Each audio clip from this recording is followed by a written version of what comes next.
Assalamualaikum warahmatullahi wabarakatuh. Sampurasun. Yang saya hormati, saya muliakan dan saya banggakan Ketua DPRD Provinsi Jawa Barat,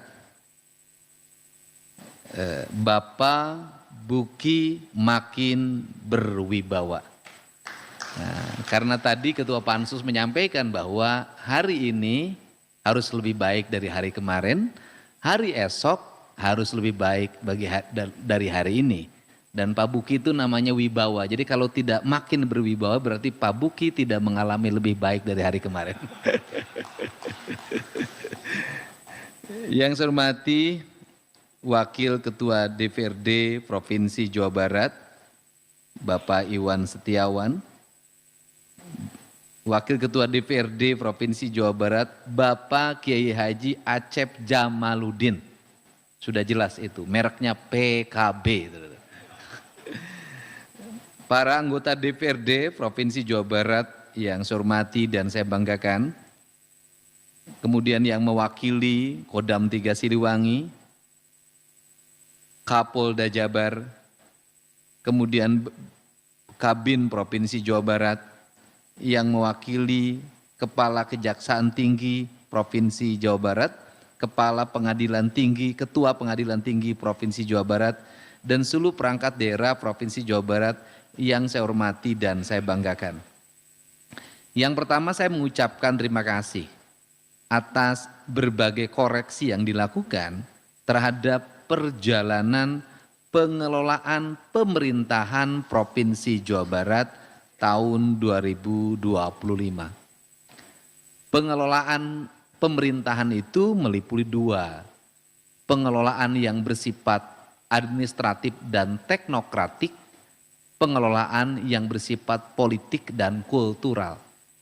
Ada hal yang dicatatkan kebijakannya di APBD, ada hal yang tidak dicatatkannya di APBD yang bentuk kebijakan. Yang pertama, ingin saya jelaskan, ini sebagai gambaran ke depan, Provinsi Jawa Barat itu memiliki jumlah penduduk yang paling besar di Indonesia, itu pertama. Kedua, jumlah kabupaten, jumlah kota, dan jumlah desanya jauh di bawah Jawa Tengah dan Jawa Timur.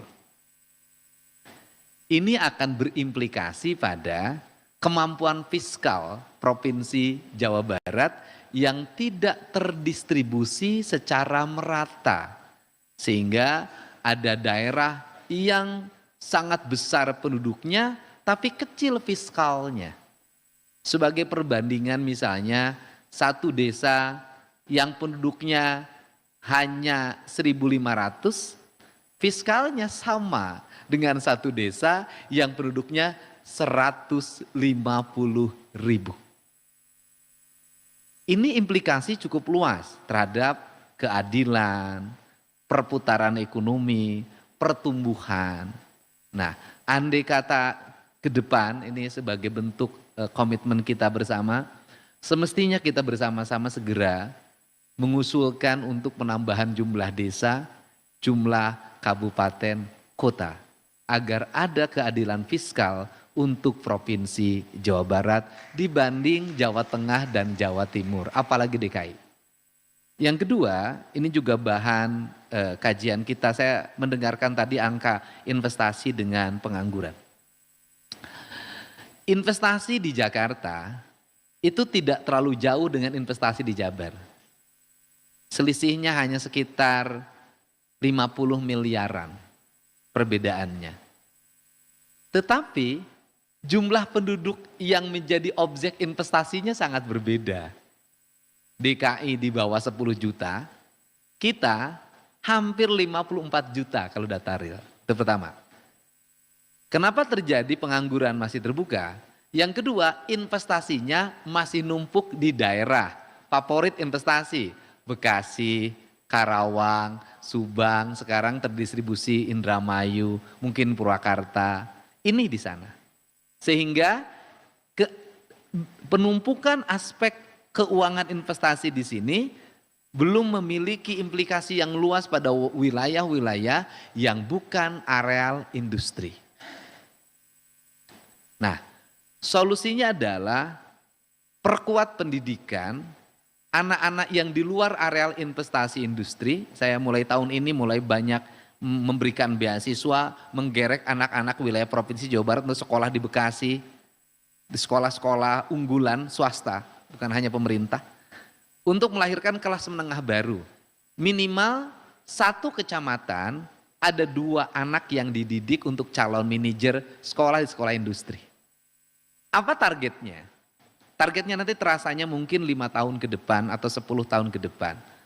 Kalau ada 1.200 anak di Jawa Barat diberikan beasiswa sekolah manajer, sekolahnya di sekolah di Bekasi atau di Bandung, dididik untuk menjadi manajer, nanti suatu saat 6 tahun ke depan mereka bisa lulus sekolah SMK, masuk diploma 2 atau diploma 3 perguruan tinggi, kemudian mereka menjadi kelas menengah di perusahaan, maka besok mereka akan membawa teman sekampungnya untuk kerja di situ. Tetapi kalau masih pola hari ini, kelas menengah industrinya belum dikuasai oleh kita. Di mana-mana juga wajar. Orang bekerja di situ menjadi manajer HRD, manajer personalia, pasti minimal saudaranya sekampungnya 30 orang dibawa ke perusahaan itu. Selama culture ini belum dirubah, maka nggak mungkin juga pakai sistem apapun. Maka polanya Provinsi Jawa Barat hari ini mencoba mengaplikasikan itu dengan rencana jangka panjang agar investasi memiliki investasi. Yang berikutnya ini termasuk nanti di penyelenggaraan APBD 2027, kewajiban kita bersama. Distribusi anggaran, daerah-daerah yang menghasilkan oksigen dan air bersih harus mendapat porsi alokasi anggaran yang memadai sebagai bentuk pembayaran oksigen dan pembayaran air bersih. Didapatnya dari mana?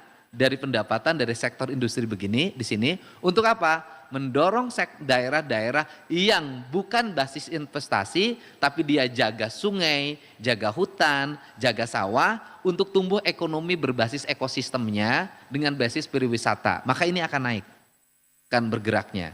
Ini yang menjadi fokus-fokus kita. Yang terakhir, ini penjelasan bahwa di 2025 ada inkonsistensi gubernur terhadap kebijakan anggaran yang sudah ada tertera di APBD, kemudian dilakukan pergeseran anggaran, itu dilakukan karena ruangnya dibuka oleh Mendagri. Ruangnya dibuka oleh Mendagri karena gubernur waktu itu baru selesai dilantik, APBD-nya sudah ada, maka dia diberikan kewenangan untuk melakukan pergeseran anggaran yang dianggap tidak penting, digeser apa yang menjadi visi dan misi gubernur. Dan itu tidak berlaku di 2026 lagi. Jadi karena ruangnya ada, maka saya memanfaatkan ruang itu untuk apa? Mari kita lihat esensi dari pergeseran itu. Pergeseran itu esensinya digeserkan untuk pembangunan infrastruktur, jalan, irigasi, jaringan listrik pedesaan, masyarakat miskin, sekolah, pelayanan dasar kesehatan pemerintah, hanya itu. Tidak ada pergeseran yang dibuat untuk belanja gubernur dan sejenisnya yang bersifat rutin yang tidak produktif. Semuanya digeserkan pada Allah yang produktif. Dan menurut kacamata saya adalah kita lebih baik beristihad untuk sebuah kebaikan daripada diam untuk sebuah keburukan. Nah, yang terakhir tentunya amanat bahwa hari ini harus lebih baik dari hari kemarin dan hari esok harus lebih baik pada hari ini. Secara personal saya bisa mewujudkan itu. Tetapi secara anggaran kita paham bahwa anggaran hari ini jauh lebih kecil dari hari kemarin. Anggaran hari esok belum tentu sama dengan hari ini. Karena apa? Pendapatan daerahnya relatif bisa terjaga, tetapi terjaganya juga terjaga lagi oleh kebijakan. Contoh, kita lagi genjot pendapatan pajak kendaraan bermotor, tapi mobil listrik kan untuk sementara tidak boleh dipungut pajak. Motor listrik tidak boleh dipungut pajak. Bahkan saya katakan, sektor-sektor pendapatan provinsi itu makin lama akan makin hilang. Kenapa? Karena bertentangan dengan prinsip-prinsip kebijakan yang diambil pemerintah pusat. Ini kan problem. Nah, tetapi dalam pandangan saya bahwa mungkin ke depan ketika mobil listrik sudah menjadi tren, kemudian bahan bakar semakin menurun penggunaannya, subsidi bahan bakar juga semakin menurun penggunaannya, kemudian uang yang digunakan untuk beli bahan bakar juga menurun, impornya, mungkin ke depan pajak kendaraan bermotor mungkin diberlakukan. Kenapa? Karena bagi kita pandangan penggunaan pajak kendaraan bermotor bukan logika karbon. Yang kita gunakan adalah logika penggunaan jalan raya. Sehingga pada kesempatan ini saya sampaikan ke Dewan, hari ini Provinsi Jawa Barat akan melakukan kajian tentang menghilangkan pajak kendaraan bermotor diganti dengan jalan berbayar. Ini lagi dikaji. Jadi pajaknya nggak usah ada, tetapi masuk jalan provinsi yang berkualitas, yang setara dengan jalan tol, bayar.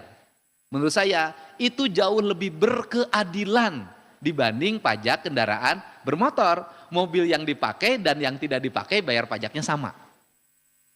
Ini kajiannya lagi kita komprehensifkan. Untuk itu tetapi tidak boleh ada kata pesimis, kita harus selalu optimis bahwa pemerintah Provinsi Jawa Barat akan mampu melewati seluruh tantangan dan melewati kemampuan fiskal pemerintah Provinsi Jawa Barat yang mengalami penurunan, dalam bahasa saya bukan penurunan tapi penundaan. Semoga suatu saat pemerintah pusat memiliki kemampuan anggaran, uang yang ditunda pembayarannya pada pemerintah provinsi mudah-mudahan bisa semuanya dibayarkan sekaligus tahun 2028. Itu kita akan booming pendapatan. Terima kasih. Wallahu muwaffiq ila aqwamit thoriq. Assalamualaikum warahmatullahi wabarakatuh. Sampurasun.